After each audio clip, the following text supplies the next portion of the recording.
நீங்கள் எப்போதாவது தூங்கி எழுந்ததும் சோர்வாக உணர்ந்திருக்கிறீர்களா?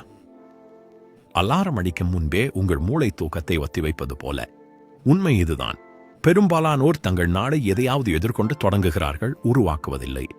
ஆனால் நீங்கள் எவ்வளவு சோர்வாக, மன அழுத்தத்துடன் அல்லது ஆர்வமில்லாமல் இருந்தாலும் வெறும் 5 நிமிடங்களில் உங்கள் மனநிலையை மாற்றி உடனடி நேர்மறையுடன் நாளை தொடங்க முடியும் என்று நான் சொன்னால் என்ன செய்வீர்கள்? தொடர்ந்து பாருங்கள். உங்கள் மனநிலையை நேர்மறையாக மாற்றும் 5 நிமிட காலை வழக்கத்தை நான் உங்களுக்கு காட்டப் போகிறேன். என்னை நம்புங்கள், கடைசி பழக்கம்தான் மிக முக்கியமானது. அதை தவறவிட்டால் மற்றவை பலனளிக்காது. தொடங்குவோம். 60 வினாடி ரீசெட். முதல் படி நீங்கள் கண்களை திறக்கும் நொடியிலேயே தொடங்குகிறது. இதற்கு 60 வினாடி ரீசெட் என்று பெயர். உங்கள் போனை தொடுவதற்கு முன்பும் மெசேஜ்களை பார்ப்பதற்கு முன்பும் உங்கள் மூளை இன்று நான் என்ன செய்ய வேண்டும் என்ற நிலைக்கு மாறுவதற்கு முன்பும் சும்மா ஒரு நிமிடம் நிறுத்துங்கள். ஒரு கையை உங்கள் நெஞ்சின் மீது வையுங்கள்.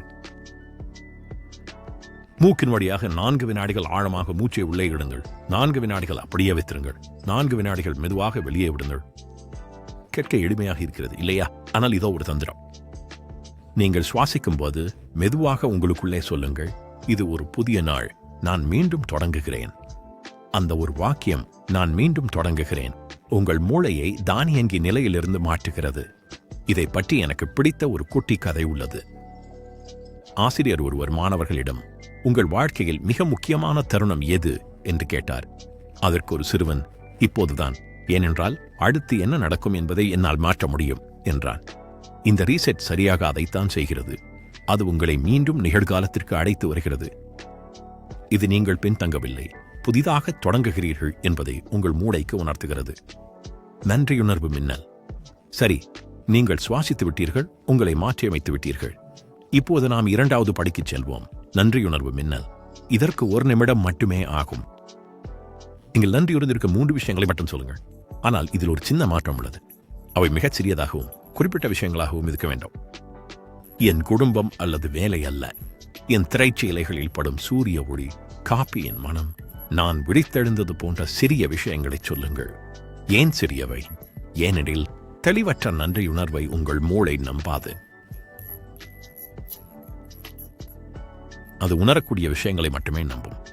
நீங்கள் குறிப்பிட்ட விஷயங்களுக்கு நன்றி சொல்லும் போது நல்ல விஷயங்களை தானாகவே கண்டறிய உங்கள் மூளைக்கு பயிற்சி அளிக்கிறீர்கள். இதை ஒரு நாய்க்குட்டிக்கு பயிற்சி அளிப்பது போல நினைத்துக் கொள்ளுங்கள். ஆரம்பத்தில் அது அழிந்து தெரியும், ஆனால் நல்ல விஷயங்களை கண்டுபிடிப்பதற்கு நீங்கள் அதுக்கு பரிசீலிக்க பழகினால் அது இன்னும் சிறப்பாக செயல்படும். சில நாட்களிலேயே உங்கள் மூளை தானாகவே நேர்மறையான விஷயங்களை தேடுவதை நீங்கள் கவனிப்பீர்கள். அந்த சிறிய மாற்றம். இப்போது உங்கள் உடலை செயல்படுத்துவோம், ஏனெனில் உணர்ச்சிகள் இயக்கத்திலேயே இருக்கின்றன. 60 வினாடி அசைவு கூட உங்கள் மனநிலையை முழுமையாக மாற்றும். உங்களுக்கு ஜிம் தேவையில்லை, உங்கள் படுக்கை அறையை விட்டு வெளியேறக்கூட தேவையில்லை. வேடிக்கையான எளிய விஷயத்தை செய்யுங்கள்.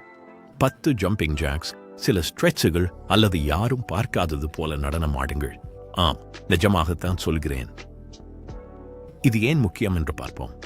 உங்கள் மூளை உடல் இயக்கத்தை விழிப்புணர்வுடன் இணைக்கிறது. அதனால்தான் நீங்கள் அசைந்த பிறகு திடீரென உங்கள் எண்ணங்கள் லேசாகவும் வேகமாகவும் நேர்மறையாகவும் மாறுகின்றன.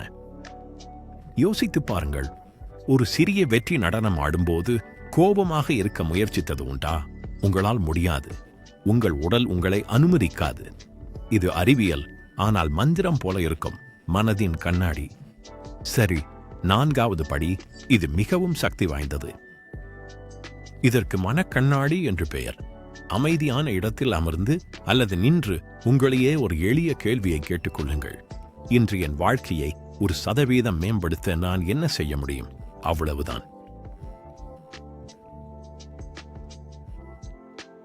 பெரிய இலக்குகள் வேண்டாம், அழுத்தம் வேண்டாம், வெறும் 1% போதும். அதிக தண்ணீர் குடிப்பது, நண்பருக்கு நலம் விசாரிக்க குறுஞ்செய்தி அனுப்புவது அல்லது அந்த புதிய முயற்சியை தொடங்குவது என எதுவாகவும் இருக்கலாம். இந்த கேள்வி 2 விஷயங்களை செய்கிறது. இது உங்கள் மூளைக்கு ஒரு திசையை காட்டுகிறது.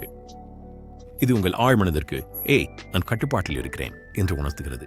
இது எப்படி வேலை செய்கிறது என்பதை விளக்க ஒரு குட்டி கதை. என் நண்பர் ஒருவர் கடினமான சூழலில் இருந்தார். சோர்வாகவும் பதற்றமாகவும் எந்த ஊக்கமும் இல்லாமல் இருந்தார். அவர் தினமும் காலையில் இதையே தனக்குத்தானே கேட்டுக்கொண்டார். ஒரு நாள் அவரது பதில் நடைப்பயிற்சி செல்வது என்பதாக இருந்தது. அந்த ஒரு நடைப்பயிற்சி பழக்கமாக மாறியது. அந்த பழக்கம் தெளிவை தந்தது. அந்த தெளிவு தன்னம்பிக்கையை தந்தது. ஒரு சிறிய மாற்றம் அனைத்தையும் மாற்றியது. அதுதான் 1% சக்தி, நேர்மறையின் அடித்தளம். இப்போது இறுதிப்படி, ஆரம்பத்தில் கடைசி பழக்கம்தான் மிக முக்கியமானது என்று சொன்னது நினைவிருக்கிறதா? அது இதுதான். இதை நீங்கள் தவிர்த்தால் மற்றவை நிலைக்காது. இதற்கு நேர்மறை நங்கூரம் என்று பெயர். இது எப்படி செயல்படுகிறது என்று பார்ப்போம். முதல் 4 படிகளை முடித்த பிறகு வரப்போகும் நாளை பற்றி சிந்தித்து சத்தமாக சொல்லுங்கள். இன்று என்ன நடந்தாலும் நான் நேர்மறையாக இருக்கவே விரும்புகிறேன். அதுதான் உங்கள் நங்கூரம். ஏனென்றால் நேர்மறை எண்ணம் என்பது பிரச்சனைகளை தவிர்ப்பதல்ல, அது உங்கள் கவனத்தை எதில் வைப்பது என்பதை தேர்ந்தெடுப்பது. வாழ்க்கை அனைவருக்கும் குழப்பங்களை தருகிறது. மின்னஞ்சல்கள், போக்குவரத்து, பிரச்சனைகள், மன அழுத்தம். ஆனால் நேர்மறையாக இருப்பவர்கள் அதிர்ஷ்டசாலிகள் அல்ல, அவர்கள் உறுதியாக இருக்கிறார்கள். ஒவ்வொரு முறை மன அழுத்தம் ஏற்படும் போதும் உங்கள் நங்கூரத்தை மனதிற்குள் நினைவு கூறுங்கள். நான் நேர்மறையை தேர்ந்தெடுக்கிறேன். இது எப்போது வேண்டுமானாலும் எங்கே வேண்டுமானாலும் அழுத்தக்கூடிய ரீசெட் பட்டன் போன்றது. காலப்போக்கில் இது வெறும் வார்த்தையாக இருக்காது, இதுவே உங்கள் அடையாளமாக மாறும். இது உங்களுக்கு உதவி இருந்தால் இதை ஒரு பழக்கமாக மாற்றும் போது உங்கள் காலை பொழுதுகள் எப்படி இருக்கும் என்று கற்பனை செய்து பாருங்கள். எனவே 5 நிமிடங்கள், வெறும் 5 நிமிடங்கள் ஒதுக்கி உங்கள் மனதிற்கு நேர்மறையான எண்ணங்களை பரிசீலியுங்கள். மேலும் நினைவில் கொள்ளுங்கள், கடைசி பழக்கமான உங்கள் நேர்மறை நங்கூரம்தான் அனைத்தையும் ஒன்றாக இணைக்கும் பிணைப்பாகும். அதை தவறவிட்டால் மற்ற அனைத்தும் சிதைந்துவிடும். எனவே நான் நேர்மறையை தேர்ந்தெடுக்கிறேன் என்பதை உங்கள் மந்திரமாக்கிக் கொள்ளுங்கள். ஏனெனில் நீங்கள் மகிழ்ச்சியை தேர்ந்தெடுத்து நாளை தொடங்கும் போது நாள் முழுவதும் அதுவே தொடரும். இது உங்களுக்கு பயனுள்ளதாக இருந்தால் லைக் பட்டனை அழுத்துங்கள். மேலும் மைண்ட் செட் மற்றும் மோட்டிவேஷனுக்காக சப்ஸ்கிரைப் செய்யுங்கள். இன்று ஒரு நேர்மறையான தொடக்கம் தேவைப்படுபவருடன் இதை பகிருங்கள். ஏனெனில் நாம் பகிரும்போது நேர்மறை எண்ணங்கள் வளரும்.